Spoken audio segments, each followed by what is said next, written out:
네, 최순실 게이트 국정조사 특위 4차 청문회가 열리고 있습니다. 핵심 쟁점은 정윤회 씨 문건 유출과 정윤아 씨 이대 특혜 입학 의혹인데요. 오늘 참석한 증인들을 통해 의혹의 실체가 드러날지 정치권 안팎에 관심이 쏠리고 있습니다. 네, 오늘 정호김 전 새누리당 의원, 김형주 전 더불어민주당 의원 두 분 모시고 오전 청문회 내용에 대해서 이야기 나눠보고 또 오후 청문회를 전망해보겠습니다. 네. 두 분 어서 오십시오. 두 분 어서 오십시오. 네, 안녕하십니까. 네, 안녕하십니까. 박영선 더불어민주당 의원이 최순실 녹취 파일을 어제도 공개했고 또 오늘도 공개를 했습니다. 어제 상당히 많은 관심을 받았었는데 일단 이 녹취부터 보고 이야기를 좀 나눠보죠. 사무총장이 뭐라고 얘기했다는 거예요, 그럼? 내가 에스크를 적으라고 했다고? 예, 회장님이 지시를 했고 최순실 씨가 지시를 했고 박건영 과장이 기획을 만들고 박건영 과장하고 본인하고 그 기업을 방문했고 안종범 수석이 또 확인 전화가 왔다. 잘 됐냐고. 이걸 다 얘기를 한 겁니다, 벌써. 가장 중요한 부분들은. 그럼 어떻게 국가학교로 가겠네? 얘기하는 거 내가 못 막았어. 아니요, 저기 정동춘 이사장님하고 김필승 이사님도 막으려고 했는데 본인이 너무 완고해가지고. 이분은 뭐 SK에서 지시받고 그런 적이 없고 한번 부탁을 해보라 그래서. 네네. SK하고 어디서 얘기했다고? 정현희 사무총장이 그렇게 얘기한 거죠. 아까 전에 말씀하라고. 그걸 얘기를 좀 짜보고. 네네. 그러고 그쪽에서 안수하고 얘기했다는 게 뭐 말이 되느냐. 그 사람이 무슨 무슨 감정으로 해야 되는지. 아는 지금 뭐라 그런대요? 안 수석은 지금 어저께 기사로는 교체 얘기가 나오더라고요. 청와대 네, 이렇게 녹음 파일을 같이 들으셨는데 이번에도 상당히 좀 파장이 일어나지 않을까 이런 좀 예상이 되거든요. 어떻게 보셨습니까, 정현? 특히 그 K스포츠와 관련해 가지고선 그 대기업에 구체적으로 이제 어떻게 들어가고 어떻게 지시를 하고 뭐 그런 얘기를 이제 쭉 하는 것이 이제 녹취가 된 것이죠. 사실은 그렇죠. 이제 미르재단, K스포츠 재단 사건의 발단은 그거 아니겠습니까? 대기업으로부터 770여 원의 이제 기금을 했는데 이것이 이제 강제적으로 모금한 것이냐 아니면 자발적인 국가 사업에 협조한 것이냐에 대해서 지금 생각이 다른 건데 지금 최순실 씨가 저 부분에 대해서 그 한국에 귀국하기 전에 저렇게 자세히 묻고 또 그거와 관련해서 보고를 받고 또 그 내용을 보면 분명히 농단이 있었다라는 것을 확인할 수 있는 대목인 것이죠. 예. 자, 박영선 의원이 녹취 파일을 공개한 뒤에 정동춘 K스포츠재단 이사장에게 그동안 무언가 숨기려고 했던 것 아니냐, 최순실 씨가 또 무엇인가 은폐하려고 한 것 아니냐 이런 의혹을 제기했는데요. 충분히 그런 의혹을 제기할 수 있죠. 이 정동춘 이사장은 사실은 아직까지 많이 밝혀지지 않았습니다만은 이미 제가 알기로는 정윤회 문건 발언 그 파동 때 같이 검찰에 이렇게 정윤회 씨와 함께 들어왔다 갔다는 그런 증언도 있습니다. 예, 예. 그러니만큼 이미 이제 이분들의 생각은 과거의 정윤회 파동을 어쨌든 많이 드러났음에도 불구하고 해결하고 지나갔다는 그런 생각이 있어요. 그래서 이번 사건도 가급적이면 잘하면 위기를 모면할 수 있지 않을까 이런 생각들을 해온 것 같은데 여기저기서 이미 이제 구속도 되고 이제 여러 가지 정황 증거가 이렇게 나타나기 시작하면서 당황하는 모습들이 그대로 나타나고 있는 것 같고 아직도 정동춘 그 전 이사장은 공식적으로 어떤 그 이 사건의 그 메인으로 들어오고 있지는 않지만 지속적으로 말하자면 그 정윤회 씨나 최순실과 함께 여러 가지 앞으로 어떻게 이 사건이 진행될 것인지 어떻게 막아야 될 것인지를 공모하는 공모자 중에 핵심 인물 중에 하나라고 저는 생각하고 있습니다. 예. 처음에 정동춘 이사장을 K스포츠 이사장으로 할 때는 단골 스포츠 안마 센터 이사장이기 때문에 단골 원장이기 때문에 한 것처럼 했지만은 이 녹취록 자체를 보면은 그 소위 이제 그 내부자로서 이 상황을 고발한 정현식 사무총장에 대해서 정현식 사무총장을 왜 정 이사장이 못 막았느냐라고 지금 최순실이 묻지 않습니까? 그러니까 정 이사장 그리고 그 이사 중에 한 사람인 김모 이사가 막으려고 애를 썼는데 못 막았다 하는 거 봐서는 최순실과 정동춘은 한 편이다라는 것을 단순하게 생각할 수 있는 대목이라는 것이죠. 예. 그런가 하면 또 오늘 이 오전 4차 청문회에서 관심을 받았던 게 오늘 증인으로 출석한 조한규 전 세계일보 사장의 발언입니다. 정부가 양승태 대법원장을 사찰한 문건을 가지고 있다고 폭로를 했는데 먼저 이 영상을 저희가 녹화를 했거든요. 이 영상을 보고 이야기를 좀 나눠보죠. 8개 중에 오늘 다 말씀하실 시간은 없을 테니까 가장 중요하다고 생각되는 거, 헌정 질서를 파괴한 것이 확실하다고 생각되는 거, 헌법과 법률을 중대하게 위반했다고 생각하는 거 한 가지만이라도 좀 말씀을 해주십시오. 양승태 대법원장의 일상생활을 사찰한 문건입니다. 그럼 행정부에 수반인 대통령이 계시는 청와대가 사법부, 그것도 사법부의 수장인 대법원장을 사찰을 했다는 얘기입니까? 이게 헌정사상 처음 있는 일 아닙니까? 그렇습니다. 삼권 분립이 붕괴된 것이고요. 헌정 질서를 유린하는 것입니다. 이것은 명백한 국헌문란입니다. 양승태 대법원장의 대단한 비위 사실이 아니고요. 등산 등 일과 생활을 낱낱이 사찰해가지고 청와대에 보고한 내용과 그다음에 당시 2014년 춘천지방법원장으로 재직하고 있던 최성준 지방법원장의 예를 들면 관용차의 사적 사용이라든지 대법관 진출을 위한 운동이라든지 이런 내용을 포함한 2건의 문건이 사찰 문건이 된 겁니다. 이거는 부장판사 이상 사법부 모든 간부들을 사찰한 명백한 증거입니다. 네, 헌정 질서를 유린한 명백한 국기문란이다. 이 조한규 전 세계일보 사장이 아주 강하게 이야기를 했거든요. 어떻게 보셨습니까? 실제로 이거는 말하자면 아버지인 박정희 대통령 유신 시절에나 가능했던 이야기고요. 예. 실제로 과거에는 사실은 국정원이나 안기부 이런 걸 통해서 이 자기 정권의 운용을 위해서 여러 가지 어떤 주요한 인사에 대한 뒷조사를 하고 다니는 그런 게 있었는데 그야말로 민주화 이후에서는 이런 일이 있을 수도 없었고 있어서는 안 되는 일이었는데 만약 이게 사실이라면 정말 국기문란이고 또 최근에 드러난 거 보면 어쨌든 안기부의 어떤 주요한 인사가 청와대하고 국정원장을 제끼고 더 실세로 있었다는 얘기도 나오지 않습니까? 아마 그런 대목일 거라고 보여지고 실제적으로 보면 그렇게 된다면 우리 실제로 법무부에는 검사까지 포함해서 55명 이상의 차관급 공무원이 있습니다. 말하자면 거의 국가 전체의 주요한 말하자면 1000명 가까운 어떤 주요 인사들에 대한 사찰도 가능하다. 이렇게 좀 확대 해석일 수는 있습니다만은 누구나 다 자기 정부에서 일하는 대법관의 사찰을 할 정도라면 야권이나 제야나 시민단체는 더군다나 더 심하게 할 수 있지 않았겠느냐 그런 생각이 듭니다. 예. 자, 오늘 이렇게 조한규 전 세계일보 사장이 폭로한 내용이 화제가 되고 있는데요. 자, 이 내용이 또 비선 실세 규명에 영향을 꽤 미칠 수 있을까요?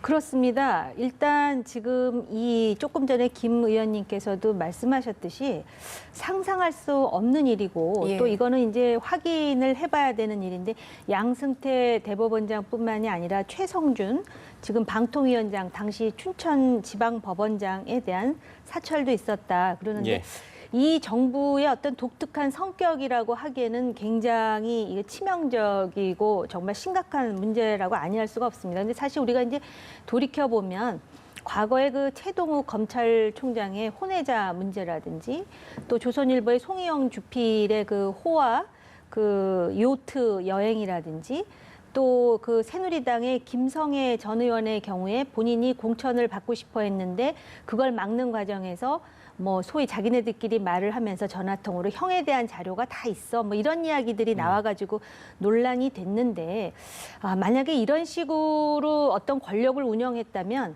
이거는 아까 무슨 헌정 질서 파괴 국기문란의 수준을 넘어서 대한민국의 시스템에 대한 농단이라고 볼 수가 있고요. 사실 국세청이라든지 또는 검찰, 국정원, 청와대를 중심으로 하는 권력기관이 어떤 특정 지역이라든지 또는 어떤 특정 인물과 인맥을 같이 하는 사람들로 상당히 뭉쳐 있었던 그런 부분과 더불어서 이게 다시 재발되어서는 안 될 일이고 요번에 이제 그 비선 실세의 농단과 함께 이 부분도 규명이 돼야 되는데 이거는 그 최순실 또는 그 전 남편인 정윤회와 같은 비선들뿐만 아니라 이 정부의 성격이 오히려 그 과거의 70년대 권위주의를 상당히 그 닮아 있다라는 점에서 그 심각하게 다뤄야 될 부분이라고 보여지네요. 예. 네. 그런가 하면 또 조한규 전 세계일보 사장이 박근혜 대통령이 정윤회, 최순실의 이혼을 권유했다. 이런 발언도 오늘 이 청문회에서 나왔거든요. 네. 저희가 이 영상도 준비를 했는데 이 영상을 한번 보고 이야기를 나눠보죠. 최순실하고 정윤회가 비선실세로 드러났거든요. 그 문건이 몇 %의 진실도가 있다고 생각하세요, 지금은? 저는 거의 뭐 90% 이상이라고 봅니다. 문건 파동의 원인 제공자였던 정윤회를 최순실과 이혼하도록 대통령이 권유했다고 이렇게 하는데 이것도 문건에 나온 내용입니까? 2014년 1월 달에 1월 6일 날 정윤회 문건이 보도되고 2월에 박근혜 대통령이 두 사람 이혼하는 게 좋겠다 이렇게 권유한 것으로 돼 있고요. 그리고 3월에 이제 이혼한 것으로 이렇게 돼 있습니다. 예.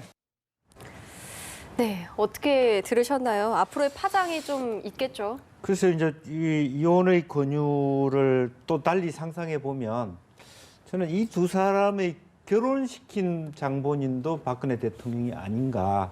사실은 의혹을 종합해 보면 이제 그런 것까지 결혼하라고 했기 때문에 이혼하라고도 말할 수 있다 이렇게 얘기될 수 있고 이것이 굉장히 큰 어떤 그 정폭의 의미가 있다라고 생각이 들고요. 네네. 이제 이 시기라고 하는 것은 결과적으로는 2014년 1월, 2월이 어떻게 되냐면 청와대 경호실의 수행부장을 교체하는 시기입니다. 말하자면 정원의 문건 파동이 생기니까 정윤회를 공식적 라인에서 뒤로 빼면서 최순실이 훨씬 더 박근혜 대통령과 가까워지는 계기가 이때 이루어지고 그때 6, 7월에 김기춘 그 실장의 공간에서 차은택과 만나는 공식적으로 2014년 상반기에 이혼과 더불어서 최순실 게이트가 꽃을 피우는 이제 예. 그런 계기와 맞닿아 있다 그렇게 보면 되겠습니다. 예. 네. 그런가 하면 정윤회 씨가 이 정치권의 예상대로 오늘 청문회 불참을 했습니다. 이렇게 되면 뭐 비선실세 여부가 이게 좀 아무것도 밝혀지지 않게 되는 건가 이런 생각도 좀 들거든요. 네, 이제 그 정윤회가 뭐 부총리급의 인사 농단과 관련해서 7억 수수설 해가지고 뭐 그런 이야기가 나오던데요. 예, 예. 지금 이러한 그 주장들이 얼마만큼 사실에 근접해 있는가를 확인하기 위해서는 물증에 의한 검증이 필요한 그런 부분이라고 보여지고요. 단지 이제 분명한 그 사실로서 밝혀질 수 있는 거는 그 정호성 전 비서관의 전화 녹취를 보면 주로 정호성과 최순실 또 정호성, 최순실, 박 대통령 간의 대화 내용이 있다라는 것이거든요. 그렇죠. 그리고 그거는 대선 이전의 내용도 있다 그러는데 아직까지 검찰의 발표에서 정윤회가 부각된 적은 없습니다. 그러니까 어떻게 보면 우리는 과거에 정윤회가 비선실세 농단의 주역이라고 생각했는데 우리가 지금 그 언론의 보도라든지 해가지고 나오는 주장들의 상당 부분은 사실과 좀 동떨어진 것일 수도 있다라는 전제가 이제 만들어지는 것이고요. 그럼에도 불구하고 그 최순실과 박근혜 대통령 간의 밀착 관계는 이제 부인하기 어렵다라는 것이고 정윤회는 의외로 그 최순실에 비해서 소위 이제 껍데기뿐인 그런 허상일 수도 있다라는 그런 바깥에서는 굉장히 영향력이 있는 것처럼 비추어졌지만 그런 부분을 이제 확인할 수 있는 것이고요. 또 한 가지는 이 그 정윤회가 그럼에도 불구하고 그런 어떤 허상을 가지고 나름대로 영향력을 행사하려는 시도는 있었던 것 같다. 예를 예. 든다면은 뭐 그 독도 방문이라든지 그러한 그 보도 내용은 실체가 있는 것 아니겠습니까? 그래서 이 실체적 진실과 관련해 가지고는 좀 더 그 주장에 근거한 것이 아니라 물증과 그리고 검증에 의한 확인이 필요한 그런 그 상황이다 이렇게 보여지네요. 예. 자, 오늘 오전 청문회에서는 이대에 관련한 이야기도 많이 나왔죠. 이대 게이트, 크게 세 가지 사건이 있는데요. 정유라 입시 특혜, 또 학사 특혜, 연구비 관련 의혹이 있는데요. 자, 오후에는 좀 새로운 얘기가 나올까요? 오전에 어떻게 괜찮은 얘기가 좀 글쎄 나왔다고 뭐 보시나요? 장본인들이 그렇게 그 시원시원하게 예. 최민희 전 총장이 말씀을 하시지는 않은 안 것 하죠. 같습니다. 네. 그러나 크게 그림을 보면 최순실이 있고 최순실 정윤회의 딸 정유라가 학교를 입학하는 과정이 있고 또 최순실과 친해졌던 우병우 수석의 장모가 있고 그 한편으로는 학교에 재정적으로 우병우 장모가 기여하고 다른 한편으로 최순실이 교육문화수석이나 교육부를 통해서 학교에 지원을 함으로써 간접적으로 최순실의 딸이 학교를 입학할 수 있는 우호적인 분위기를 만들고 학교는 그러한 그 결과로서 예. 많은 교육비라든지 어떤 국책 사업에 어드밴티지를 받는 이런 고리가 연결돼 있지 않느냐 하는 생각이 들고요. 이제 실제적으로 말을 통해서 나는 직접적으로 뽑아라 이렇게 말을 안 했다 이런 얘기인데 예. 근체 정황을 가지고 보면 누구도 부인할 수 없는 학교 전체가 이 최순실의 딸을 통해서 많은 어드밴티지를 얻고자 하지 않았느냐.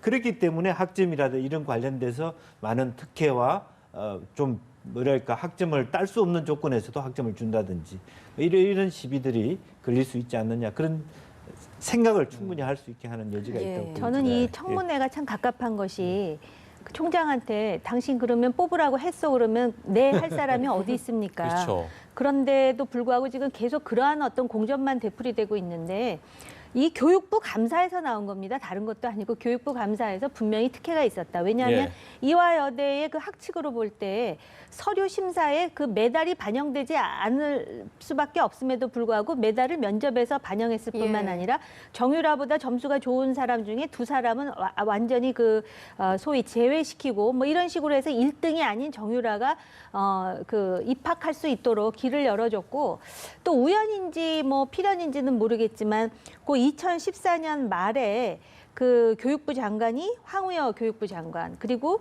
교육문화수석이 바로 차은택의 외삼촌이라고 하는 김상률 교육문화수석이었고요. 그리고 이번 청문회에서 왜 교육부 관계자들은 질문을 안 하는지 그게 이상합니다. 왜냐하면 지난번 교육부 감사에서 정유라만 잘못 입학된 거고 최순실의 잘못이고 이화여대 총장의 잘못이고 이화여대의 잘못이라고만 돼 있고 예, 예. 왜 교육부가 다른 대학과는 달리 이화여대에게 그렇게 많은 특혜를 주었으며 특정 이화여대 교수가 그 많은 연구비를 받았는지에 대한 감사는 그러니까 자신들에 대한 감사는 전부 빠져 있는데 요번에 청문회에서 그 교육부 당신들은 왜 그렇게 이화여대뿐만 아니라 이화여대 최순실 정유라와 관계 있는 특정 교수에게 많은 연구비를 지급했느냐에 대한 질문이 전혀 없습니다. 예. 그러다 보니까 뭐 지금 많은 청문회에 참석하지 않은 증인들도 문제지만 이 질문의 준비가 제대로 돼 있지 않다라는 지적을 여전히 받아도 항변할 길이 없다고 보여집니다. 예. 네, 알겠습니다. 네, 오늘 이야기 여기까지 듣겠습니다. 두 분 말씀 고맙습니다. 고맙습니다.